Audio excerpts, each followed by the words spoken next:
This episode is brought to you by Progressive Insurance. Do you ever find yourself playing the budgeting game? Well, with the Name Your Price tool from Progressive, you can find options that fit your budget and potentially lower your bills. Try it at Progressive.com. Progressive Casualty Insurance Company and Affiliates. Price and coverage match limited by state law. Not available in all states. If your fashion wish list lives rent-free in your brain, you need to be on Poshmark. With Poshmark, you're shopping millions of listings from thousands of closets, each curated by someone with their own style. Vintage finds, designer pieces, and everyday staples all in one place. Search for your favorites or let the discovery come to you. Poshmark makes it easy to find what you actually want to wear at prices that feel like a quiet win. Download the Poshmark app today and use code PODCAST10 when you sign up to get $10 off your first purchase. Being aware of your situation, being aware of your environment, what's in your environment, who's in your environment. And it's about trusting your own judgment, not only about people, but also about things that matter. So this isn't really about, staying alive out there on the mean streets of, Hollywood, Florida, where you live and where I grew up, or in Richmond, Virginia.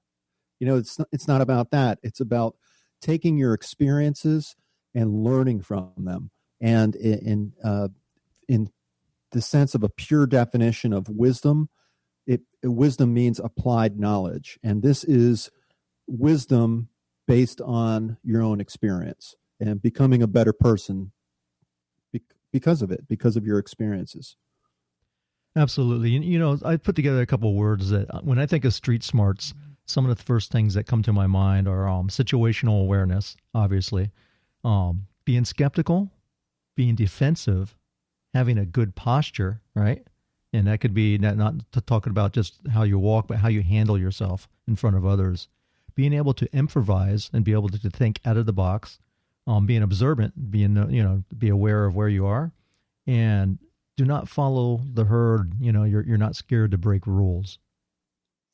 Yeah, you hit upon a good point there, and that is, book learning, which is compared to street smarts, or things that you learned on the street compared to what you learned in a book.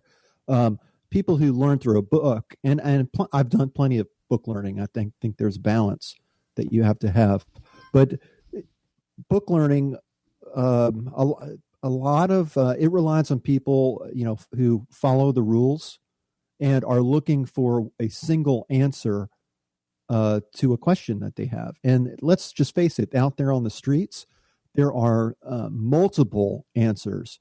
There are multiple, it's not just multiple choice. It's fill in the blank, and you have to know how to do that in order to survive these days. It's not only about being street smart, but it's also about recognizing when you're being street stupid. And I'll just share with you an experience that I had when I was street stupid. I was up in Chicago on a healthcare executives conference, staying in the south side of Chicago in this little hotel. And my buddy and I went pub jumping on the south side of Chicago. And we are out till 2 or 3 in the morning. We're walking the streets of Southside Chicago, intoxicated, and that was a scary night. And you can't. One of the things I would advise against is being drunk on the streets of Chicago on the South Side, 2 or 3 o'clock in the morning. We were scared for our lives at certain times. We ran. I mean, there was it was a definite time when I was street stupid, but just glad to survive that. And I've learned, but don't do that. One of the things about being street smart is you're not born with it. You learn it over time, and examples like that are learning times to get experience. And I've had the same thing when I was younger, probably about 20 years old. I had this guy pull up next to me, and he had long hair, and he was driving a van, and he's like, "Hey, man," because I had long hair at the time, so of course I was a target for what with the scam he was about to run on me. And what it was is he said, "Hey, I'm going to the Dollhouse, which was a famous stripper joint down in Fort Lauderdale. And he goes, and they ordered, six speakers of, these real, they were called acoustic monitors. There's gigantic speakers that were water cooled or liquid cooled, and they're worth probably about $400 a piece. He goes, they messed up, and instead of giving me 6 speakers or whatever, they give me 6 pair. So I have extra ones, and I have to go over and deliver these, and I just want to get rid of some real quick. Would you buy them for $200? And, of course, and when he pulled up to me, I was at the ATM. So what did I do? Being a young, naive kid, I looked at them because they looked cool. I was like, these things look awesome. They were brand new in the box. And I was like, yeah, all right. And, I pulled out $200. I gave it to him. I took the speakers, brought them home. I plugged them in. They're like, yeah, it sounded all right. Later on, that night, I'm watching the news, and I see a special running going, sneakers, speakers, and other scams to be aware of. And there's my speakers, and the guy's talking about if they were real acoustic monitor speakers, it would be hard to pick up because the liquid coolant in it would be so heavy. But he says I can pick these up with 2 fingers, So that was one of the times. So next time that happened to me, a couple of years later, I was walking with my friend Benito. We were getting ready to go into a mall, and another guy, it was a different guy, but pulled up with the same scam. And as soon as he opened his mouth, I started cursing him out, wanted to fight, and Benito was just like, dude, chill out. What are you doing? The guy's just trying to sell you some speakers. But, I had lived and learned. Yeah, that reminds me of a time when my dad wanted to get my mom a really nice Christmas present. And, this is back in the days before Craigslist or eBay. I mean, this was before the internet at all. And he wanted to get her a nice set of diamond earrings. And he didn't want to go to the jewelry store because my dad was not a jewelry store kind of guy. So he found an ad in the paper about these really nice, I think they were 1/2 carat diamond earrings. And of course, my dad was a pretty street smart guy. He was pretty savvy, and he thought it was a good price. He decided to meet the guy at a jewelry store, and my dad knew the jeweler, and he trusted his word, and got them checked out. And the jeweler looked at him. He says, John, this is a really good deal. You need to go for it. So my dad bought them and bought like a Cosmopolitan magazine, with the model on the front, and kind of put the earrings in where the model's earrings were, and wrapped it up and gave it to my mom for Christmas.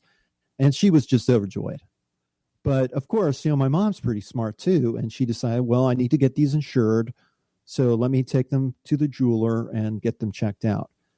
And those weren't diamond earrings at all. They were cubic zirconias. And the guy did a bait and switch. The jeweler checked out. I'm sure the jeweler wasn't lying. He really checked them out, and they were real at the time. But just in the blink of an eye, boom, they were switched. And my mom got cubic zirconias, and never let my dad live that down, that he was so foolish to think he was buying the real thing when he wasn't. So, plan accordingly, I think, and take calculated risks, but most importantly, learn from your mistakes. And, it's kind of like, if you're going to take a long trip and you don't know the road, you want to make sure there's enough gas in the tank to get through. I know that's kind of sounds like it's I'm making a bridge right now. I'm driving down the bridge. You don't want to run out of gas and you want to make sure that you have enough gas to get where you need to go. So don't go, if you're driving in unfamiliar territory, do whatever you can to make sure that you're going to get there safely. And my dad thought he was doing that by going to the jeweler.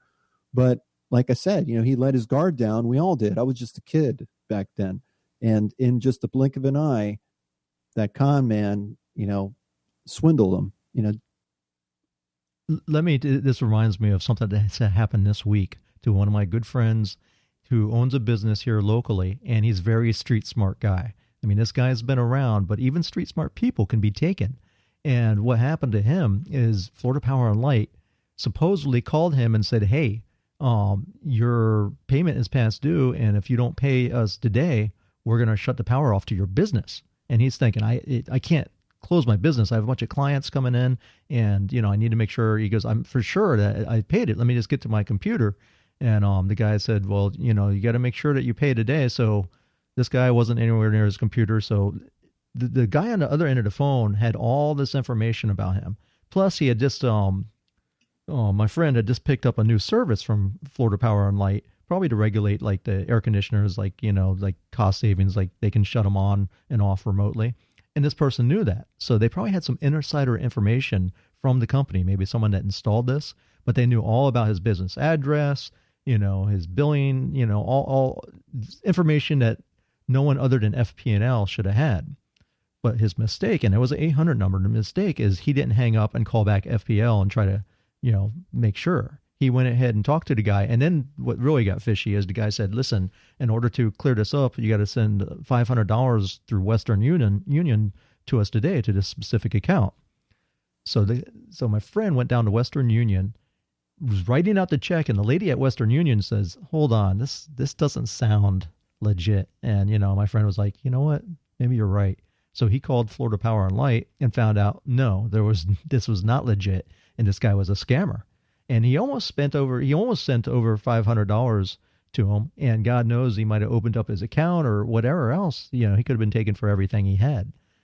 So you got to be careful. Even if you're street smart, there's always people out there trying to take advantage of you.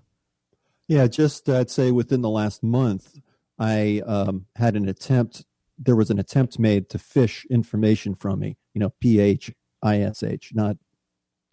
not the sea creature. Right. But I got an email from Just Host, who is hosts my website, and it said I had too many folders available or something like that, and to resolve this issue, just click on this link and clean up your file folders. I'm thinking, wait a minute, I don't really have a lot of stuff out there. And it seemed fishy to me. So I hovered over the link, and I saw that it wasn't going to Just Host. It was going somewhere else, just entirely different.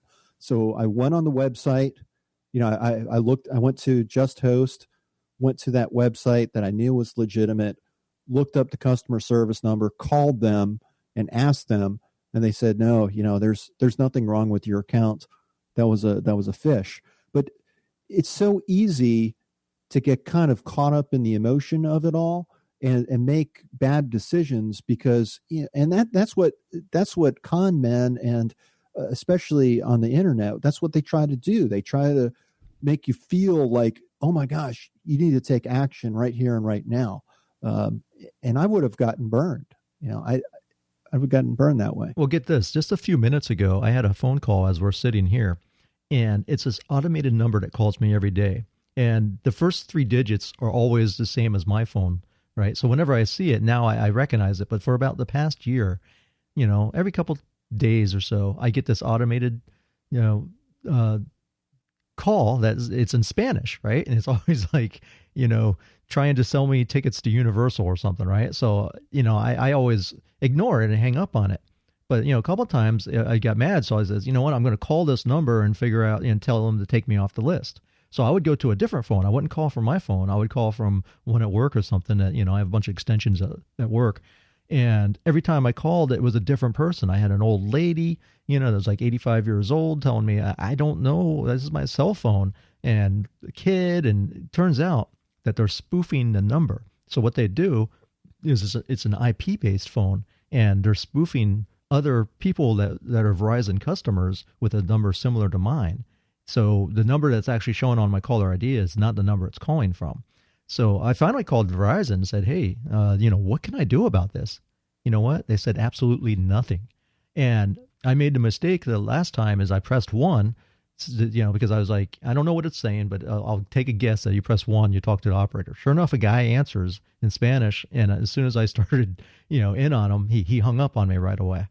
But from what after researching a little bit, what they can do is if you press 1, they know people will do that.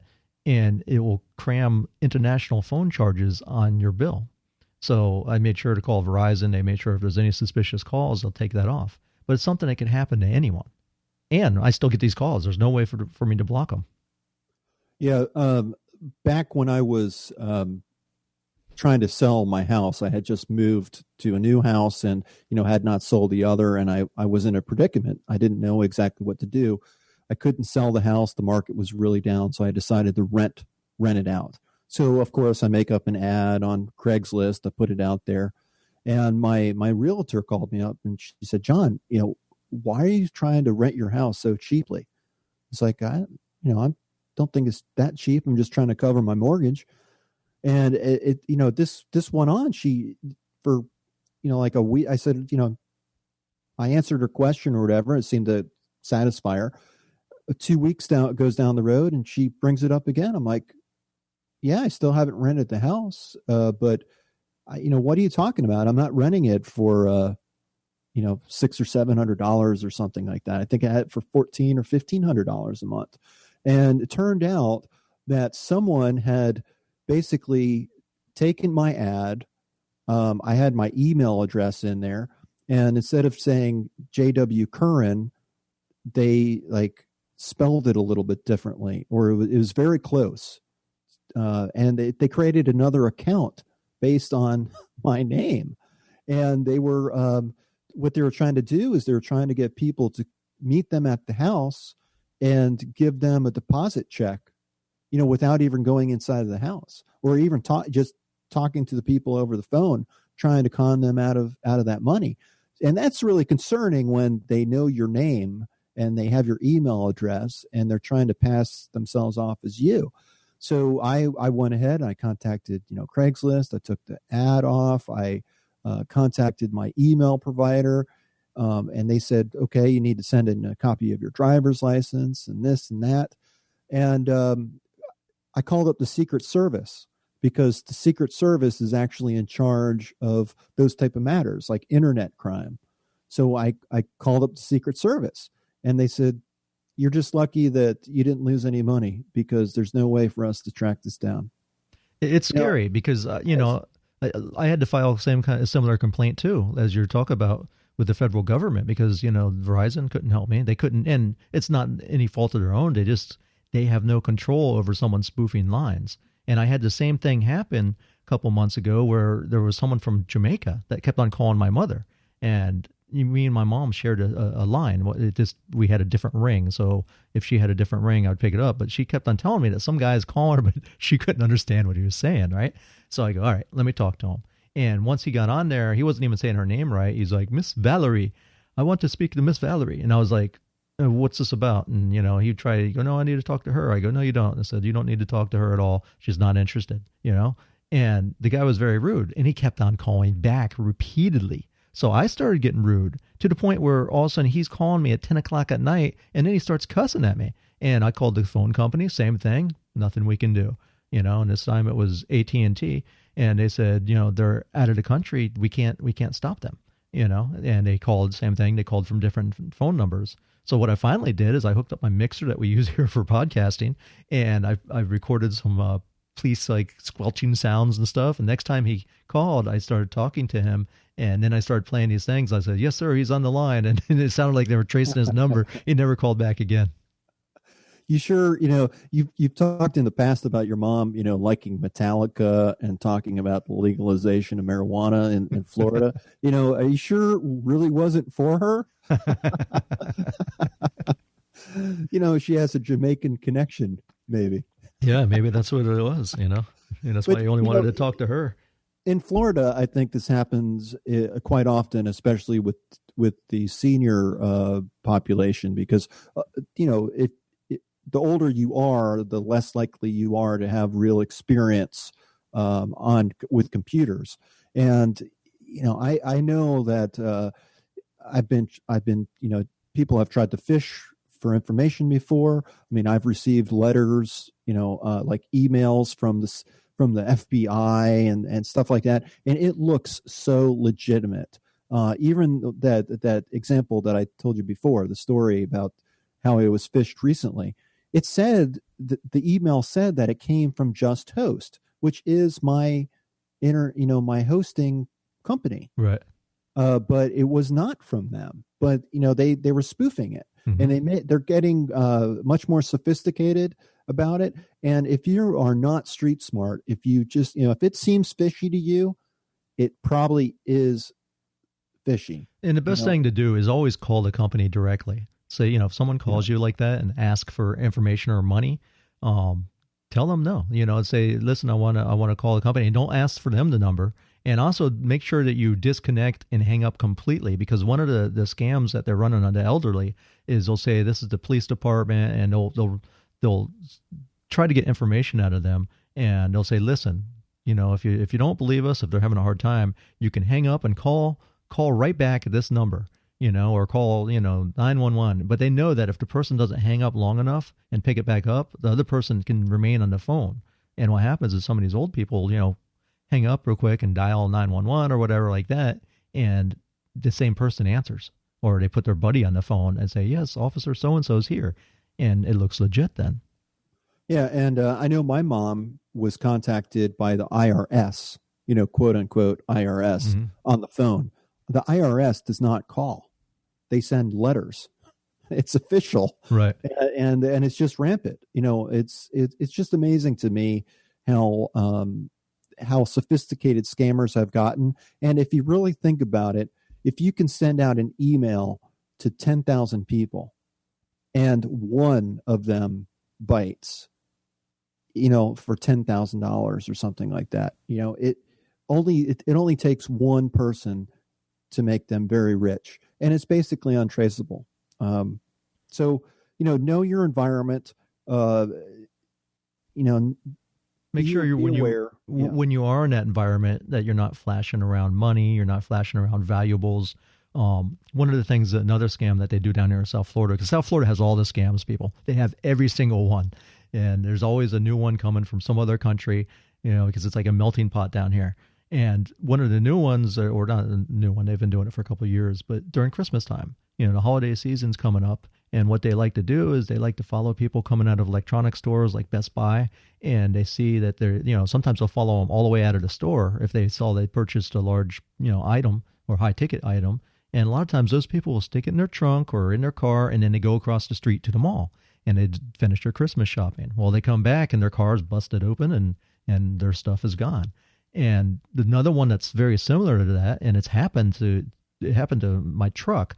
My wife one time went to a Jiu Jitsu class at night, and she had a bunch of envelopes or something from work sitting in a box on the passenger side, and someone saw that, broke the window in order to get this worthless box, but they thought something of value was in it, and it happens so quickly.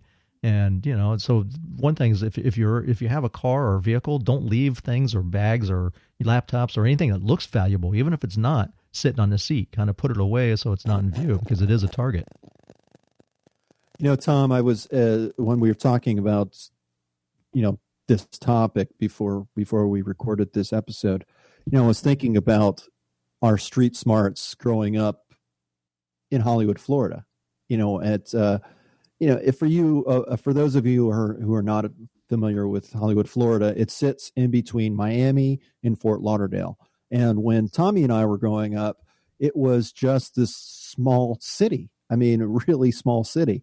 And Tommy and I used to go to the mall a lot. Does that make it the ass crack of South Florida? I don't know. I kind of miss it. Just because it's sitting in between. I'm only kidding. It's really a cool place. It's very unique.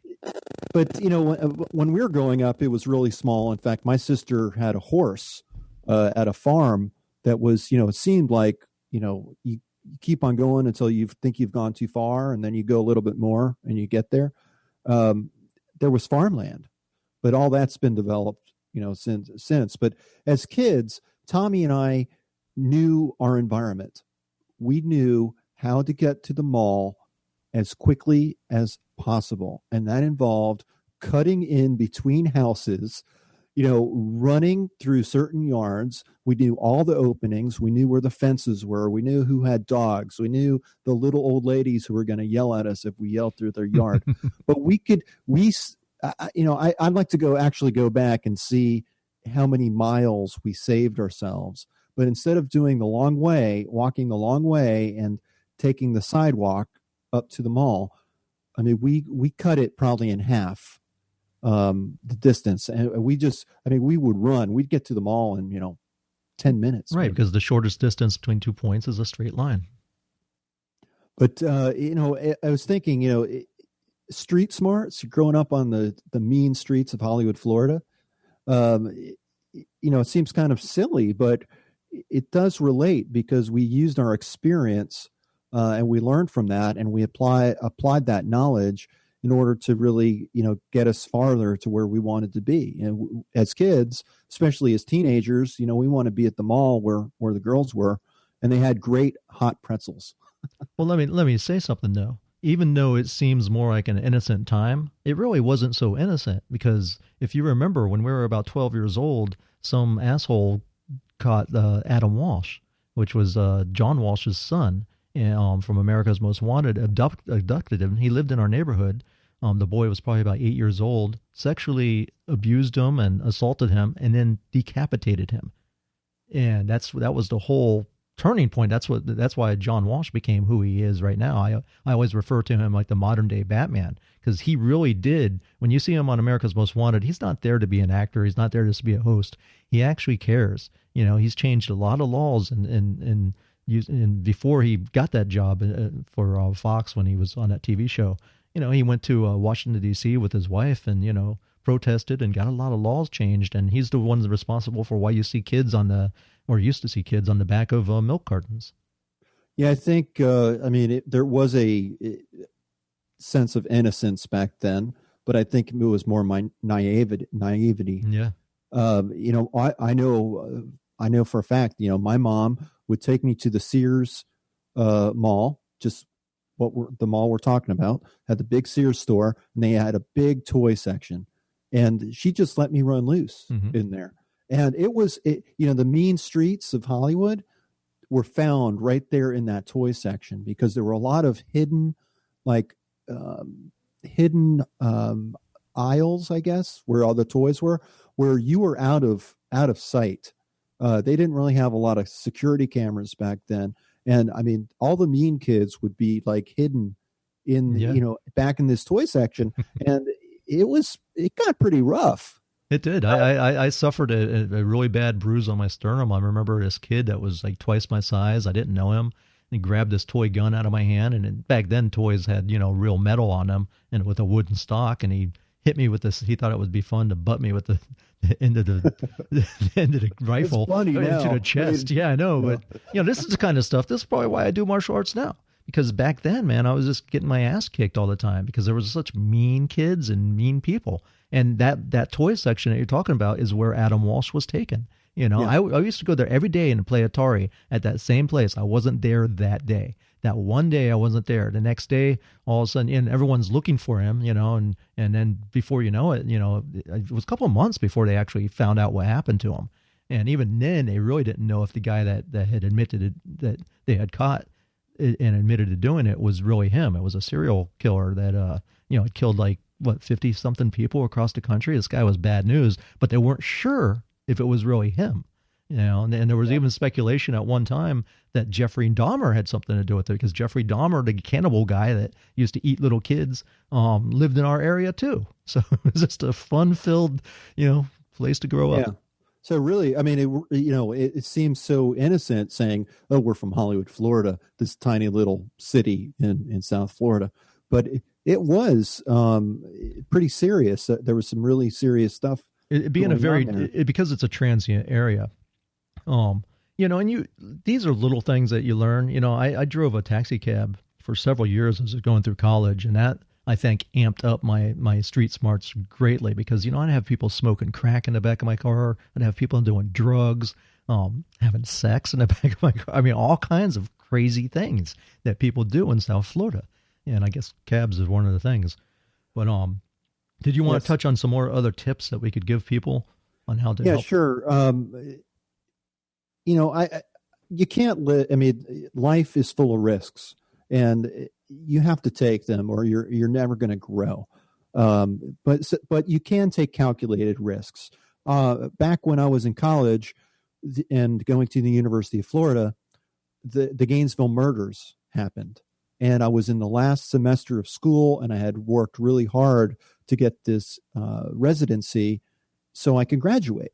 And it was the only paid residency for my entire class. So, I was really proud of that $5 an hour that I earned, because it was $5 an hour more than any other student that was graduating was getting.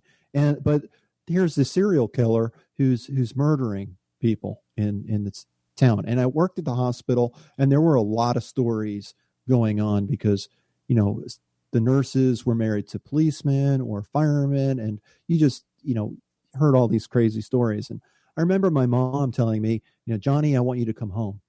And a lot of students got called home, and they left. They were excused from leaving the university because of this situation. There was a murderer loose. And I told my mom no. And the reason I told her no is because I really feel that if you run from fear, you'll always be running. You'll live in a constant state of fear. And I just refused to do that. Now, being street smart, that means not isolating yourself. There's safety in numbers. And, during that time, a lot of people a lot of friends, they just, gather together for, big sleepovers kind of, because there was safety in numbers. I had a dog, I had like a billy club, and, there was all sorts of ways you could protect yourself. When you walk out to a car, make sure you're aware of what's going on around you. Keep your eyes open. Don't put yourself in a bad situation. Don't walk down that dark alley in the middle of the night. Don't walk, at 3 a.m. when you're drunk in Chicago, South Side. You're going to get mugged. You're going to get hurt. And if you are walking in those kind of places, if you're walking in a neighborhood that you aren't familiar with, try to act at least like you do or are familiar with it. Because if you're confused, that makes you a target, and that's one of the things. Yeah. Miami was famous for when people would come in from out of town. They used to have the rental cars would have a Z on the license plate. So it's Z followed by 4 or 5 digits, whatever it was on the license plate. And what they would do is the bad guys would wait until they come out of the airport, see the rental car, bump into them at a red light, and people get out to check to see what the damage is, and then they carjack them. And, there's been murders. I mean, it was really bad to the point where the state of Florida had to change that rule, and they basically camouflaged the rental cars. They didn't want to draw attention to them. Yeah, and, take your headphones off, take those earbuds out of your ear, put your cell phone away, your smartphone. If you look around these days, people have their smartphones and they're not paying attention to what they're doing. They're looking at the smartphone as they're walking. It doesn't matter where they are or what they're doing. If you're in a bad neighborhood or in a situation that you're not familiar with, take the earphones out so you can hear what's going on around you, and pay attention to your surroundings. And if someone does come up to you and try to engage, in conversation with you, be polite, but be brief. Don't sit there and have a conversation, man, because the people that are wanting to take advantage of you are trying to get you to drop your guard. And that's a great way. They'll seem friendly and, hey, how you doing? Is there anything I could help you with? Or, trust me, those are the people you want to stay away from. Yeah, and that I just have to admit, that's one of the most difficult things for me to do, because I'm very friendly. I'm very talkative. My daughter just made comment to me just recently she says, Daddy, you always meet new people. And I'm always talking to people. I'm a friendly guy. But I'm also, in the grocery store, meeting new people, that's one thing. But out there on the streets or in an unknown situation, that does change. I agree, be polite, but be brief. Don't invite further conversation. And, we're not saying don't be friendly, but don't put your trust in people that you don't know. Right. I mean, if you're walking down a neighborhood like that and you see someone approaching you or a group of people, cross the street to the other side. Always make sure that you keep an eye out for other pedestrians, maybe that you could call out for help if something did happen. Also, look around and for improvised weapons. I know it's crazy, but look, and if someone's gonna attack you, is there something? Is there a garbage can lid, or is there a stick that you can pick up and help defend yourself? Yeah, and when I've been in New York City, or some crowded city where you're going to be in crowds, it is generally safer to be in a crowd. You shouldn't isolate yourself, but also within that crowd could be pickpockets. So, if you have a wallet, take it out of your back pocket, put it in your front pocket. It's much more difficult to get lifted. If you have a purse, hold that purse in tight. I don't have a purse, but that's what I understand. Hold it in tight and protect it. Don't. Well, be aware. I see so many people at the grocery store. They're going to bag their groceries, and there's their purse sitting inside the shopping cart. That happened to my mother. She was, they're putting away groceries, and some guy pushed a shopping cart, and he basically blocked her where she couldn't get to him, and cut her off with another shopping cart, grabbed the purse, and ran across the street and took off. And then they found the purse, and it was all empty. I know that we try not to use explicit language on this show, but my grandmother grew up in Chicago, and she was downtown, in Chicago, where it was a rough place, and there was a purse snatcher in the neighborhood that had a reputation of snatching these ladies' purses. So my grandmother was walking home from work one night, and she had her purse stolen. But the surprise was for the purse snatcher, because she was expecting him. And she had it was an empty purse. It was an old purse that she no longer used. And there was a note in it that said, F you. She should have had a bunch of rocks in there too. So at least it would have made it a little harder to carry. But, that's funny, because when you remember when we were a kid, in middle school was probably our toughest years, because you're going through that awkward stage. And I think that where we went to middle school was like going to prison. It literally was. I mean, there was riots, race riots. It was just bad. You would get jumped all the time. I would be at the urinal, and the kids would come up and check your pockets to see if you had any money while you're taking a pee, right? So after a while, you start to get smart, because you grow up in that environment. And, if you had candy, they would take it from you. So one time I got a bag of Red Hots, but I made sure I got the trick Red Hots. I went to the Magic store and bought these ones that have Tabasco sauce on them. And I had some real Red Hots in my hand, so I was eating them. So sure enough, about 5 kids ran up, and, they all stuck their hand in the bag, and, they didn't ask. They take it from you. They're bullies. And they take the things, and they stick it in their mouth, and in a few feet they'd run. All of a sudden they're all spitting and puking, and it was good stuff, man. I remember the stink bombs. Yeah. And I remember you doing that in the school cafeteria. Well, I got suspended from high school for doing stink bombs. I was called Stink Bomb Tom. I used to have that Chinese guy, Tom Moy, that I hung out with, and we would crack them everywhere, even to the point where we were one of our favorite targets was glass elevators, because you could see the reaction of the people. But we went to a local mall called the Aventura Mall around here, and Ann Bishop, which was a famous news anchor at the time, was doing a report. So we'd go up on the second level, and I dropped them down because they're little glass vials, and they shatter real easy. So I dropped them down to the first floor on the tile right behind her as she's doing her newscast, and you see her nose wrinkling up, and we're like, yeah, live TV. But, Tommy, I didn't tell you this, and I meant to bring that the last time I was in South Florida. I'll bring it the next time I drive down. I couldn't take it on the plane, but I found stink bombs. I found them. They're sitting in the door of my car, waiting for the most, opportune time. Okay, wait, listen, one more thing about stink bomb. There was a jar of it that you could remove the lid and just sprinkle out a little bit, and it was called Morning Breeze perfume, right? And I used to work at the health food store when I was in high school. And there was this lady, we used to sell essence oils. We had like little sampler and stuff, but then the essence oils were kind of pricey. If anyone knows anything about that business, they're very pricey now. But what I did is it looked just like one of those bottles, but I could tell that she was looking to lift something. She was like trying to scope out the store. So I went and put my little bottle over there and put it by the essence oils. So sure enough, she stole it because it wasn't tied down. It wasn't in a box. She just thought she could take it. And it was around the holidays. So she probably either got home and sprinkled some of that on herself or gave it away as a Christmas present. And it was a sweet revenge. So I think we're getting close to probably wrapping up, but I spent some time in Atlanta. And Atlanta, there's public transportation. There's a railway system called MARTA, and they have the same. They have subways in New York, and anywhere you go on public transportation, like Tri-Rail down in Miami. You're out there in the public, and you're around people. So one of the things that they say that you should not do is really make eye contact.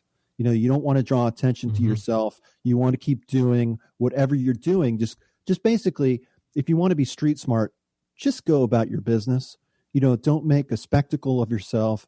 Don't go staring at other people. And let's just face it, there are a lot of weird looking people out there in the world. I'm probably one of them. Try to blend in. Try to blend in. Don't stand out, and also be confident. Confidence has a lot to do with whether you're marked as a victim or not. And a great way to learn confidence is by training martial arts or learning how to defend yourself. I wanted to talk a little bit about this because I have some experience with this. And if you are ever looking for self-defense, the first thing is, if you really want true self-defense, buy a gun, because you can learn how to use a handgun and get a concealed carrier permit depending on where you live. But the thing is, you can learn that a lot quicker than you can any martial art. But you got to stay away from schools that, anything that's woo-woo, that's, fake. You want something that has live training or contact. That's why boxers are so efficient, wrestlers. And if you're looking for a martial art, Brazilian Jiu Jitsu, every time they teach you one or two moves a class, and then you do what you basically roll, and is what they call it. It's wrestling. And you try to perform that move on someone that's resisting, and it's not easy. It's, it may look like easy and you can learn all these moves, but very simple.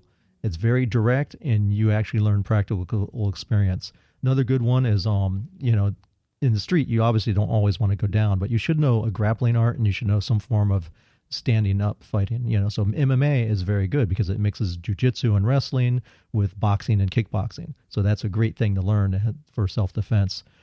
It's more of a sport, and there are some aspects that that you wouldn't use in the street, but it's a great foundation. If you're a good athlete and you can do MMA, it's going to be hard for someone to mess you up on the street. You're going to have an advantage. Krav Maga is another one. That's one that they teach to the Israeli military, and that's basically a mixture of jiu-jitsu, striking, grappling, and weapons. They teach gun disarms, which that's not going to that's not very practical. But usually in that case, give them what they want. Is that what Don't Mess with the Zohan? At the Adam Sandler movie? Oh, probably. All I remember from that is being very, very, very embarrassed because I took at the time, my 13-year-old daughter to see that. We were at Atlantis in the Bahamas, and they had a theater, and that was the only show there, the only movie that was playing. I didn't know what it was. And, here's this guy catching, fish with his ass cheeks and, getting sexual with all these women. Slapping people with his feet. Yeah. So I was like, this is awkward. With the most recent Walking Dead episode with Morgan, and I forget the other character's name, but he learned Aikido. Yeah. And, and that too, I think would be a good martial arts if you're not interested in hurting anyone and really interested more in self-defense. I had thought about that myself. Now, the note about having a gun is that if you have a gun, as Tom said, you need to be trained, you need to be prepared, and most of all, be prepared to use that gun and not be afraid to pull that trigger if you need to. Of course, you don't want to, but you have to prepare yourself to do that, because if you have a gun and you're afraid to use it, you're actually putting yourself more at risk. Yeah, absolutely. Because they'll disarm you, and then they're the ones who are going to have the gun, and they're not going to have that same fear. Absolutely. You definitely need training. And, like one of the guys that I used to train with, he was an ex SWAT officer, and he does combat training with weapons, with guns, and it's all about, clearing houses, how to shoot from a car. I mean, he does the whole gamut because there's a lot to think about when you're in stressful situations. He teaches teachers how to, how to hide and prepare if their school's ever attacked by a gunman. It's pretty cool stuff. Yeah. So, anyhow, I think we'll wrap this up, and just remember, street smarts is taking your experiences and learning from them, applying your knowledge based on your experience.